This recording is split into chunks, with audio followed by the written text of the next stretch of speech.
السلام علیکم۔ آج میری منزل خیرپور ڈہا ضلع بہاولپور میں واقع حضرت حافظ کمال الدین صاحب کا مزار ہے۔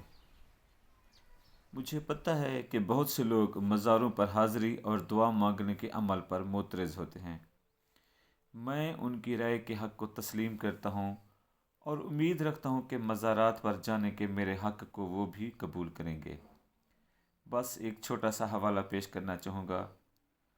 ایک بزرگ کے مزار پر کسی نے جہالت دیکھی، کسی نے خدا دیکھا، کسی نے فنا دیکھی، کسی نے بقا کو دیکھا، کسی نے شرک دیکھا، کسی نے وحدت کو دیکھا، کسی نے رقص دیکھا، کسی نے پرواز کو دیکھا، کسی نے گناہ دیکھا، کسی نے ثواب دیکھا، کسی نے بدعت دیکھی، کسی نے راز و نیاز دیکھا، کسی نے غیر اللہ دیکھا، کسی نے عین اللہ دیکھا۔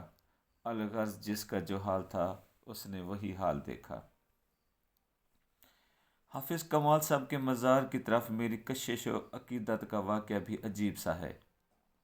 میں بے عمل اور صرف نام کا مذہبی بندہ، پیروں کا منکر تھا اور مزارات پر جانے والوں کو محض خوش اعتقاد اور دقیانوسی سوچ کا حامل تصور کرتا تھا۔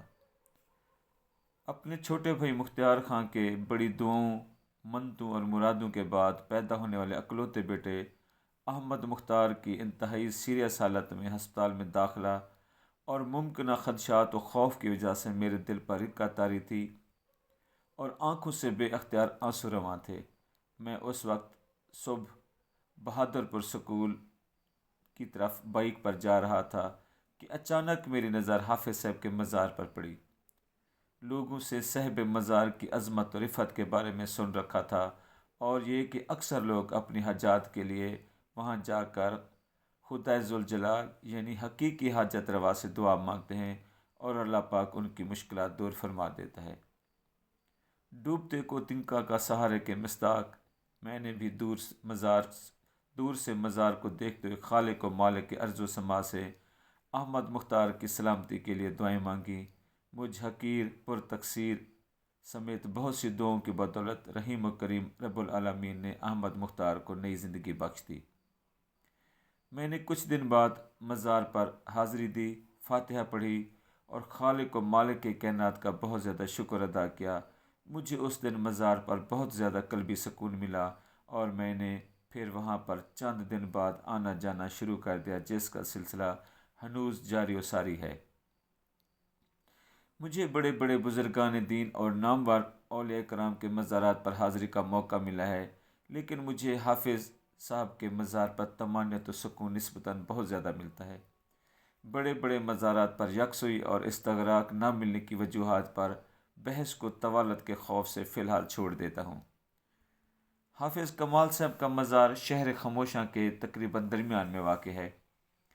جب مزار کے اندر بیٹھوں تو دونوں اطراف سے جالیوں میں تاحد نگاہ قبور نظر آتی ہیں۔ ہر طرف سکوت و سکون کا سا عالم ہوتا ہے اور انسان پورے ارتکاز، استغراق اور انہماک سے اپنے رحمان و رحیم رب کے اسماء الحسنہ پڑھتا ہے اور انہی خوبصورت ناموں کے حوالے سے اپنی حاجات و مشکلات کا ذکر کرتا ہے۔ ساتھ ہی یہ خیال اس کے ذہن میں موجود ہوتا ہے کہ ہر انسان نے موت کا ذائقہ چکھنا ہے۔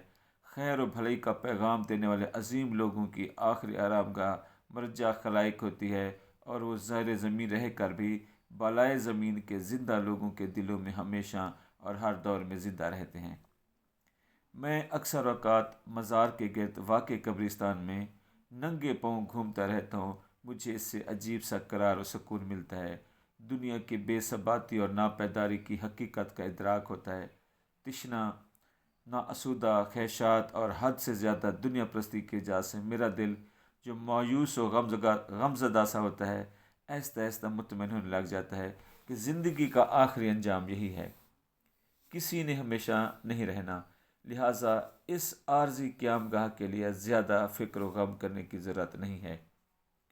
قبرستان میں گھومتے پھرتے سنگ مرمر سے بنی ہوئی دیدہ زیب اور کافی انتہائی خستہ حال قبریں بھی نظر آتی ہیں۔ خیال آتا ہے کہ قبروں کی ظاہری اور اندرونی حالتوں کو خدا بہتر جانتا ہے۔ ہمیں قبر کے اندر کی تیاری کرنی چاہیے۔ یہ سوچ کر مجھ جیسا بے عمل اور گناہ گار بندہ کانپ جاتا ہے کہ میں اس حوالے سے ابھی تک تہی دامن ہوں۔ مختلف قبروں پر کتبے لکھے ملتے ہیں۔ ان میں مختلف ذاتوں، نسلوں، ذمہ داروں، غریبوں، چھوٹی بڑی ساری عمروں کے لوگ شامل ہوتے ہیں۔ ان میں سے کچھ کلیاں اور غنچے ہوتے ہیں جو بن کھلے مرجھا گئے۔ بعض عین عنفوان شباب اور جوبن میں داغ مفارقہ دے گئے کہ ان کی عمریں پڑھ کر دل غم و الم میں ڈوب جاتا ہے۔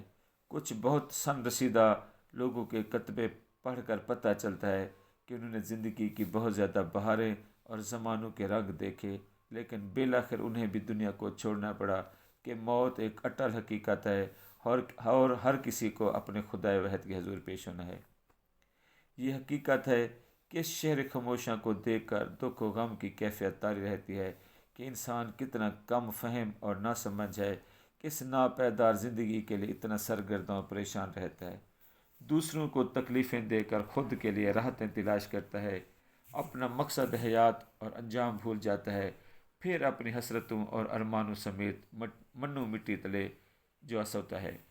میں بھی تھوڑی دیر کے لیے اچھا سوتا ہوں، اچھا بننے کا ارادہ کرتا ہوں، عارضی دنیا کی خاطر اپنی خواہشات کو کم کرنے کا وعدہ کرتا ہوں اور خود کو بہت پرسکون اور ہلکا پھلکا محسوس کرتا ہوں، لیکن صحب مزار اور شہر خاموشاں سے دور ہوتے ہی میرا یہ تاثر بہت جلد زائل ہو جاتا ہے اور میں پھر اس دنیا کی رنگینیوں اور رعنائیوں میں کھو جاتا ہوں کہ میں نے شاید ہمیشہ یہی رہنا ہے۔ بس یہی دعا ہے کہ اللہ پاک ہم سب کو ابدی و اخروی زندگی کی بہتر تیاری کی توفیق و ہمت نصیب فرمائے، آمین۔